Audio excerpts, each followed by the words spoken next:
absolument vous y connaître en mathématiques et en sciences. Oui, je comprends. Parce que dans tous les films de science-fiction, ils combattent les aliens par le pouvoir du calcul mental. Bon courage pour faire leurs devoirs à Luc et Zuri. Dès que je leur dis de travailler, ils me répondent pourquoi, je suis vraiment obligée. Vous aussi, vous devez impérativement en mémoriser l'intégralité. Oh, pourquoi? Je suis vraiment obligée. Suivez-moi tout le monde. Nous allons maintenant apprendre les bases de la propulsion. Comme vous le voyez, chaque fauteuil est équipé d'un moteur. Pour démontrer que, comme l'a dit Newton, chaque action provoque une réaction égale et opposée, donc avec autant de force. Tu as du mal à te faire des amis, toi, hein? Merci de me le rappeler. Très bien. Pousse le levier à fond et en avant, capitaine. Waouh, c'est génial, le fauteuil à moteur. Oh, je crois que j'ai avalé une mouche. Mon levier est trop serré, j'arrive pas à le décoincer. Normal, toi, ta seule force, c'est l'inertie.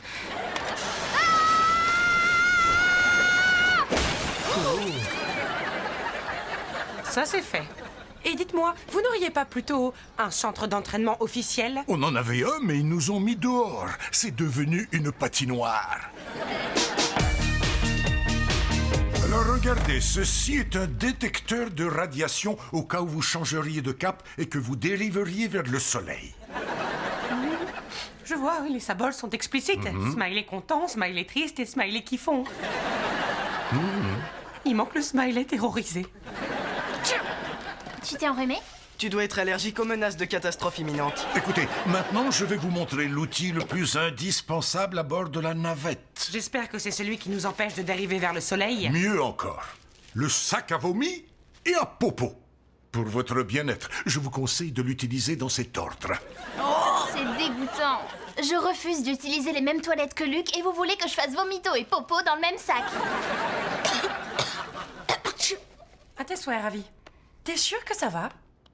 Oh, mais t'es brûlant. Je pense que tu couvres quelque chose. Ça, c'est pas une bonne nouvelle. On ne peut pas voyager dans l'espace avec de la fièvre. J'ai pas de fièvre. Dites-leur que je vais bien, Madame Kipling. Chaque matin, vous mangez des rats et des mulots qui ont mariné dans l'eau croupie. Mais maintenant, vous avez peur de simples microbes. Soyez sympa, c'est son anniversaire. Ça doit pas être si grave que ça, un petit rhume de 3 fois rien. Il peut se retrouver avec les sinus bouchés. Et en plus, quand il éternuera, il y aura du mucus dans toute la cabine. On y va. Dépêchez-vous, les enfants. Ivan doit nous déposer à notre vieux vaisseau tout mité et rouillé. J'ai l'impression d'avoir prononcé mes dernières paroles. Si on retrouve un enregistrement de vos conversations, vos derniers mots devraient être « Ah, je croyais que cette combinaison était à l'épreuve du feu !» Si je trouve un alien, je pourrais le garder, s'il te plaît? On a déjà assez à faire avec une créature dégoûtante dans cette maison. 2 si on compte Madame Kipling. Oh, pousse-toi. Dépêche-toi. Emma, je te rappelle qu'on va dans l'espace. On ne part pas en vacances à la plage. Il faut que j'ai de quoi me changer. Je ne sais pas quelle sera la météo dans l'espace. Y a pas de météo. C'est l'espace. Alors, je dois prendre une doudoune?